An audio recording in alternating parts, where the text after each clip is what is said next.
Ce matin, au Radio-Journal, après le G7, Justin Trudeau et ses alliés se retrouvent à l'OTAN. China does not share our values. Chine et Russie au cœur des débats. Des Ontariens des zones chaudes peuvent devancer leur deuxième dose et le Québec fait une autre escale sur la route du déconfinement. Voilà! À notre santé! Et pépé! Hurrah!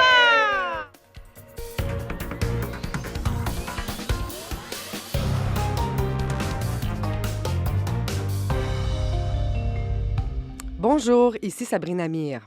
Le président américain poursuit sa mission de rapprochement avec les alliés occidentaux après des années difficiles sous le mandat de Donald Trump. Joe Biden est réuni en ce moment à Bruxelles avec les autres leaders de l'OTAN au lendemain de la fin du sommet du G7. Encore une fois, les menaces en provenance de la Russie et de la Chine sont à l'ordre du jour. Le compte-rendu de notre envoyé spécial, Louis Blouet. Le secrétaire général de l'OTAN a dit ce matin que la relation avec la Russie est à son plus bas depuis la fin de la guerre froide. Cybermenaces, présence renforcée à la frontière de l'Ukraine. Justin Trudeau affirme que l'attitude russe est la plus agressive depuis des décennies. Une rencontre qui prend une importance particulière aujourd'hui. C'est un peu un prologue au sommet entre Joe Biden et Vladimir Poutine qui est prévu mercredi. L'occasion pour le président américain d'envoyer un signal de fermeté, mais aussi d'unité. Après les années de division sous l'ère de Donald Trump, il veut rebâtir les ponts avec les Européens. On peut l'écouter. We have new challenges and we have Russia that is not Avec la Russie et la Chine, nous devons affronter de nouveaux défis, dit-il. Je veux que les Européens sachent que les États-Unis sont là. Avec l'influence grandissante de Pékin, son attitude face aux normes internationales, aux droits de la personne, ses aspirations dans l'Arctique également, les pays discutent à la table aujourd'hui des moyens de faire contrepoids dans les années à venir. Écoutons, si vous voulez, Justin Trudeau. De parler de l'impact que nous devons avoir en tant qu'OTAN sur le monde, pas juste pour défendre les principes et les valeurs qui nous sont chers, mais pour les promouvoir et activement renforcer ces valeurs dans des pays qui se voient influencés par les grands pays autoritaires qui prennent plus de place. L'Alliance va aussi aborder la question du réchauffement climatique aujourd'hui. C'était Louis Blouin. L'Ontario mise sur l'accélération de la distribution des vaccins pour mieux protéger sa population contre le variant Delta. Dès aujourd'hui, les Ontariens seront plus nombreux à pouvoir devancer leur rendez-vous pour leur deuxième dose. L'intervalle pour ceux qui ont reçu le vaccin d'AstraZeneca est également raccourci. Camille Gréroy a plus de détails.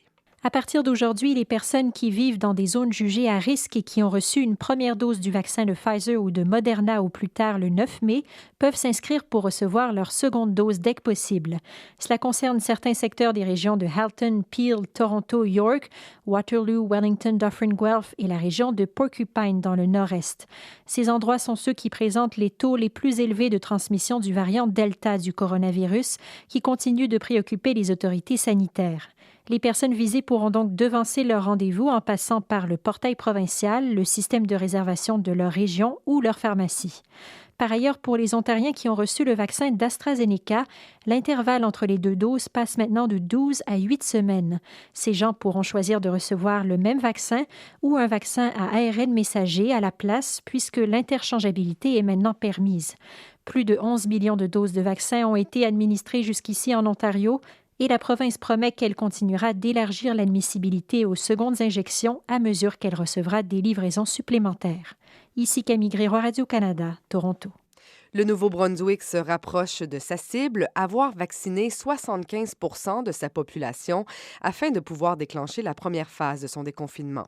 Mais comme l'explique la médecin hygiéniste en chef Jennifer Russell, certaines barrières continuent de ralentir la progression de la vaccination. On sait qu'il y a des barrières et ça se peut que c'est un peu de toutes ces choses combinées. On a réussi à faire beaucoup de travail, de beau travail comme collectivité. On va continuer. Selon le dernier bilan officiel, 74,6 % des Néo-Brunswickois de 12 ans et plus ont reçu une première dose du vaccin anti-COVID. Au Québec, l'orange disparaît de la carte COVID. L'ensemble des régions sont désormais en zone jaune ou verte, les deux paliers les moins restrictifs. La fin des zones oranges est donc synonyme de nouveaux assouplissements pour de nombreux Québécois. Karine Matteux a préparé ce qui suit. Voilà! À notre santé! Et pépé! Hurrah!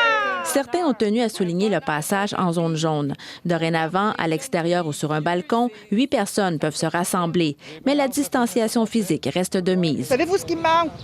c'est de prendre ma belle-sœur puis de la serrer. Les rassemblements intérieurs sont aussi permis, mais limités aux occupants de 2 adresses différentes. Par ailleurs, le port du masque dans les milieux de travail n'est plus obligatoire en tout temps, entre autres lorsqu'on est assis à notre poste de travail.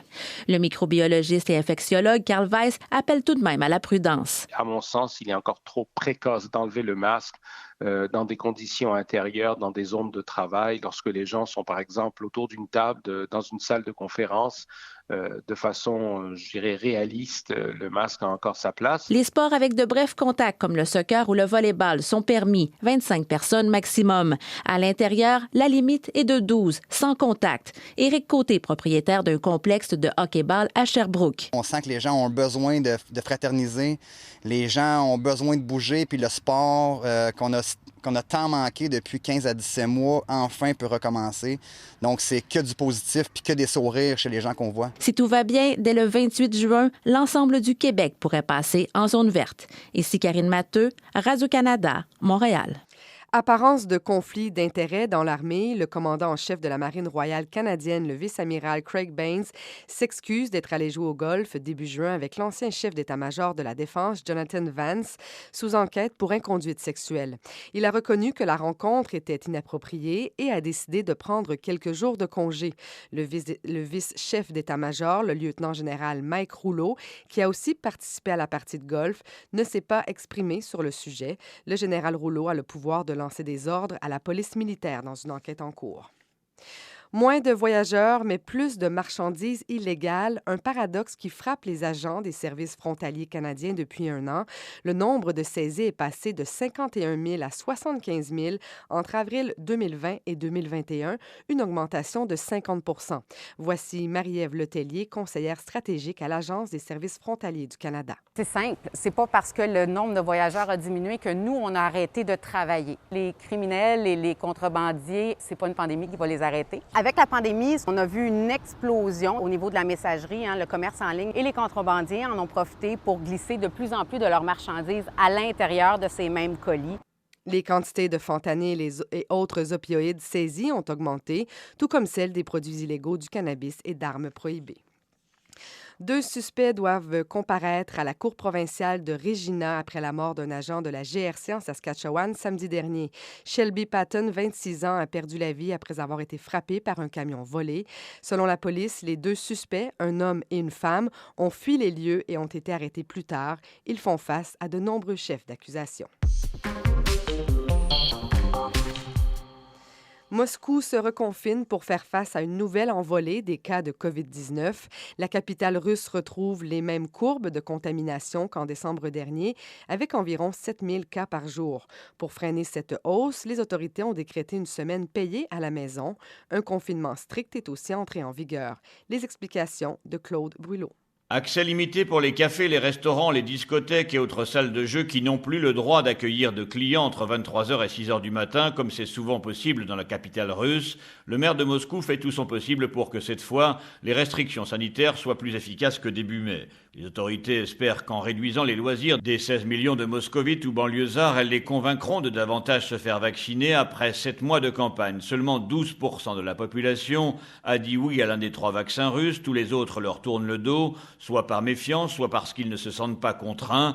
Alors pour tenter encore de les attirer vers les centres de vaccination, Sergueï Sobyanin, le maire de Moscou, qui vient de se faire vacciner une 2e fois, a lancé hier une grande tombola avec 5 voitures à gagner chaque semaine par tirage au sort entre tous les vaccinés dans la capitale d'ici la mi-juillet. C'était Claude Brulot. Et la pharmaceutique américaine Novavax affirme que son vaccin est efficace à plus de 90 %, y compris contre les variants. L'entreprise, qui a mené un essai auprès de 30 000 personnes aux États-Unis et au Mexique, compte demander une autorisation officielle de mise en marché à la FDA, l'agence réglementaire américaine, d'ici la fin du 3e trimestre cette année. Elle ajoute qu'elle sera en mesure de produire 100 millions de doses par mois d'ici là. Voilà, c'était l'essentiel des informations. Vous écoutez ici Radio-Canada, première.